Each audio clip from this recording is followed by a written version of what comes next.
Programme میں خوش آمدید ناظرین. ہمارے ساتھ پاکستان مسلم لیگ نون کے قائد میاں محمد نواز شریف لاہور سے موجود ہیں لائیو, اور سوال آپ بھی بھجوا رہے ہیں. اور بہت سارے میاں صاحب جو سوال ابھی تک میں نے کیے ہیں وہ میں نے اپنے ویب پیج میں سے دیکھ کے کیے ہیں.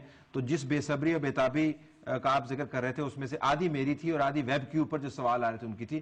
اسٹیبلشمنٹ کے اوپر جو سوال ہے وہ میرا اپنا ہے. جی میاں صاحب, جب یوسف رضا گیلانی صاحب پاکستان کے پرائم منسٹر سے کچھ دن پہلے پوچھا گیا جی کہ اسٹیبلشمنٹ سے کوئی خطرہ ہے, تو انہوں نے کہا جی کہ پہلی مرتبہ ہے اسٹیبلشمنٹ پرو ڈیموکریسی ہے.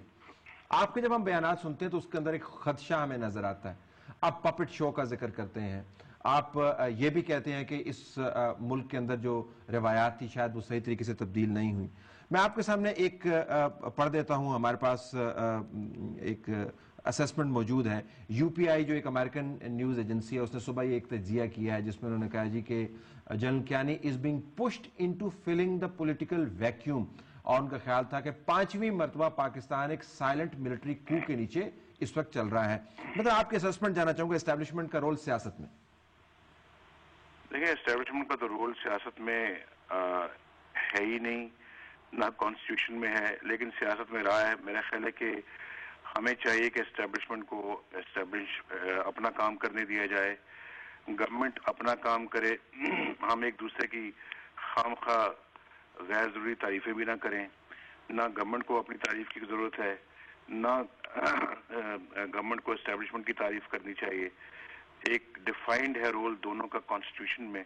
اگر دونوں اپنے اپنے رول کو ادا کریں اور جو ہے وہ اپنے جو ان کے جو ہیں کیا کہتے ہیں ایمبٹ اسی میں رہیں, تو میرا خیال ہے کہ یہ معاملات بڑے اچھے چل سکتے ہیں.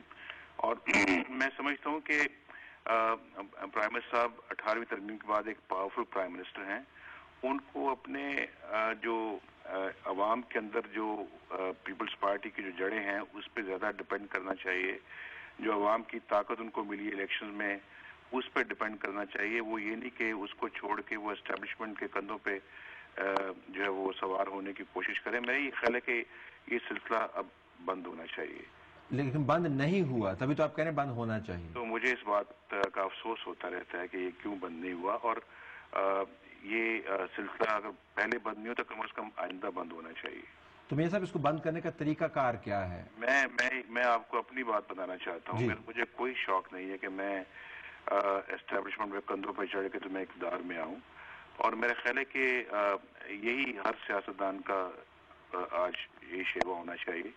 مجھے کوئی شوق نہیں کہ میں کسی غیر ملکی طاقت کے کندھوں پہ چڑھ کے تو میں اقتدار میں آؤں. جب میں لندن میں تھا تو کسی انٹرویو میں نے یہ بات کہی تھی کہ مجھے کوئی شوق نہیں کہ میں امریکہ کے کندھوں پہ چڑھ کے اقتدار میں آؤں. مجھے کوئی شوق نہیں کہ میں اسٹیبلشمنٹ کے کندھوں پہ چڑھ کے اقتدار میں آؤں. ایسے اقتدار کا کوئی فائدہ نہیں ہوتا. اگر پبلک آپ کو لاتی ہے تو آپ, میرا خیال ہے کہ پھر پبلک کے جو کندھوں پہ چڑھ کے آئیں تو وہ زیادہ مناسب ہے. تو حالیہ دنوں میں یا گزشتہ 3 سالوں میں اسٹیبلشمنٹ نے آپ سے رابطہ کیا میاں صاحب کبھی؟ نہیں, میرا خیال ہے کہ ایسے رابطوں میں بلیو کرتا بھی نہیں ہوں. میں سمجھتا ہوں جی کہ یہ رابطے اس طرح سے ہونے بھی نہیں چاہیے. اور مجھے افسوس ہے فرینکلی ایک بات کا کہ کچھ ابھی بھی سیاست میں گھسنے کی کوشش ہوتی رہتی ہے بعض انٹیلیجنس ایجنسیز کی طرف سے. وہ بند ہونا چاہیے. تو ابھی بھی بعض الیکشنوں میں مجھے پتا ہے کہ جو ہمارے مخالف کینڈیڈیٹس ہیں ان کو پیسے دیے گئے ہیں. تو یہ کوئی اچھی بات تو نہیں ہے. دیکھیں, آپ کے لکھنے والے جو بعض آپ کے کولیگز ہیں نیوز اخبار میں, جو چیمہ صاحب تھے ان کو مارا گیا, کیا کیا گورنمنٹ نے؟ پرائم منسٹر نے کیا ایکشن لیا؟ زرداری صاحب نے کیا ایکشن لیا؟ کیا اس میں کہا جی ہم بٹھا دی کمیٹی کمیشن اور جج کو بھی بنا دی؟ کسی نے کوئی اپنا آج تک نہیں بتایا کہ کیا ایکشن لیا گیا ہے. تو یہ سب چیزیں جو ہیں یہ افسوسناک ہے نا. اور ابھی تک میرا خیال ہے کہ وہ پرانے ہتھ کنڈے جو ہیں وہ ختم نہیں کیے گئے. مجھے اس بات کا بڑا دکھ ہوتا ہے. میں ہوتا پرائم منسٹر تو میں ود ان 24 آورز اس کی پورا خبر لیتا, اس کا پورا رپورٹ لیتا, اور پھر جو ہے وہ جو بھی ذمہ دار تھے ان کے خلاف ایکشن ہوتا. جو بھی اگر آئی ایس آئی کے کوئی لوگ تھے تو آپ کیا کرتے میاں صاحب؟ جو ایکشن پرائم منسٹر ایک چیف ایگزیکٹو ہے, پرائم منسٹر جو ہے وہ اس کو ایکشن لینا چاہیے, دیکھنا چاہیے. کوئی اس وقت کوئی اپنا مارشل لاء تو نہیں ہے. مارشل لاء میں بھی تو ایسی حرکتیں نہیں برداشت کی جاتی. تو ایک ڈیموکریٹک سیٹ اپ کے اندر اگر ایسی حرکتیں ہوں گی تو پھر اگر پرائم منسٹر اس کو برداشت کرے گا یا اس کو یا دوسری طرف دیکھنا شروع کرے گا تو پھر کیا حکومت کہ یہ کیا, یہ تو پھر جیسے لوگ کہتے ہیں حکومت ہے, اقتدار نہیں ہے. تو پھر اگر آپ پرائم منسٹر ہوتے تو پھر جنرل کیانی کو شاید ایکسٹینشن بھی نہ ملتی. دیکھیے آپ اب ایسے ایشوز کو آپ چھیڑ رہے ہیں جو اب کلوزڈ ایشوز ہیں, تو میرا خیال ہے کہ یہ اب پرانی باتوں کو کھولنا چھوڑ دیتے میاں صاحب. شہباز شریف صاحب جنرل کیانی سے کیوں ملتے ہیں؟ ان کا اپنا ایک ذمہ داری ہے شہباز شریف صاحب کی, لا اینڈ آرڈر پہ, ٹیررزم پہ, حالات پہ, ملکی حالات کے اوپر تبادلہ خیال کرنا ان کے لیے مناسب ہوتا ہے.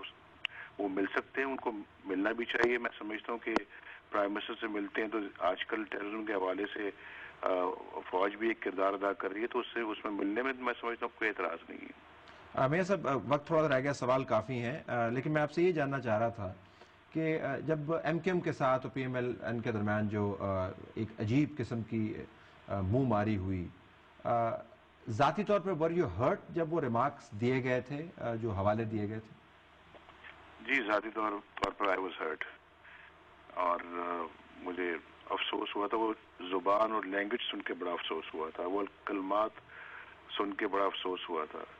جو بلو دا بیلٹ ہٹ کیا گیا تھا وہ سن کے مجھے بڑا افسوس ہوا تھا.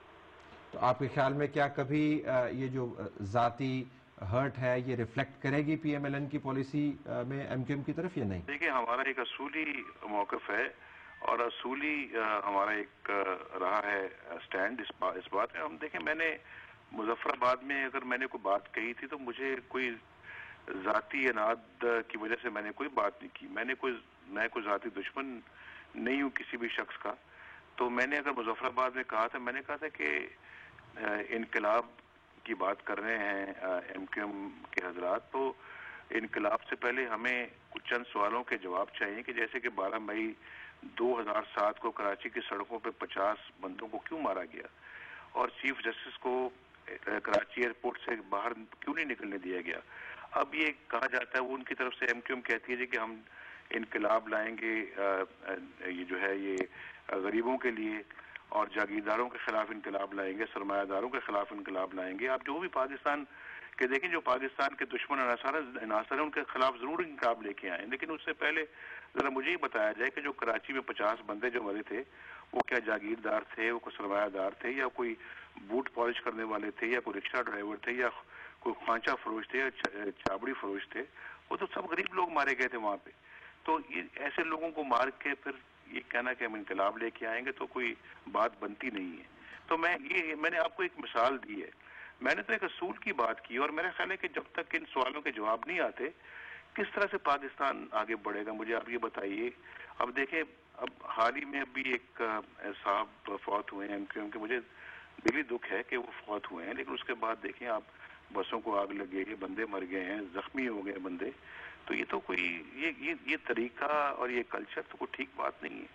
میاں صاحب ٹوورڈز دی ویری اینڈ, اگر آپ کو پاکستان کے ٹاپ 3 مسائل اور فنڈامنٹل چیلنجز جن کو کہتے ہیں اگر آپ کو آئیڈینٹیفائی کرنے ہوں تو آپ کی ترجیحات میں کیا ہوں گے؟ ٹاپ 3. ٹاپ 3 جی میں سمجھتا ہوں بے روزگاری, جس کا براہ راست معیشت کے ساتھ تعلق ہے, اور اس کے بعد نمبر 2 ہے دہشت گردی کا خاتمہ, اور تیسرا ہے پاکستان کے اندر سے بدامنی کا خاتمہ. یہ 3 ہے. اور پھر دیکھیں اب اس کے بعد اب ان تینوں میں 3 جو ہے نا کئی اس کے ساتھ اور بھی ملتے ہیں, اور جب میں دہشت گردی یا میں اپنا پاکستان کی سوورنٹی بھی اس میں آ جاتی ہے, پاکستان کی خود مختاری بھی اسی کے اندر پنہا ہے.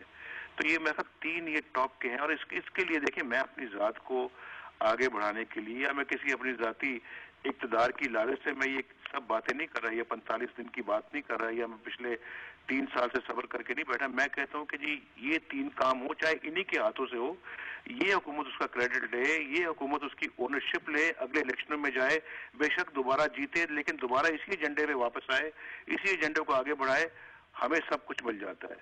ہم اپنا سمجھتے ہیں کہ پاکستان کی ترقی ہو رہی ہے, ہمارا اقتدار میں آنا نہ آنا بے معنی ہے.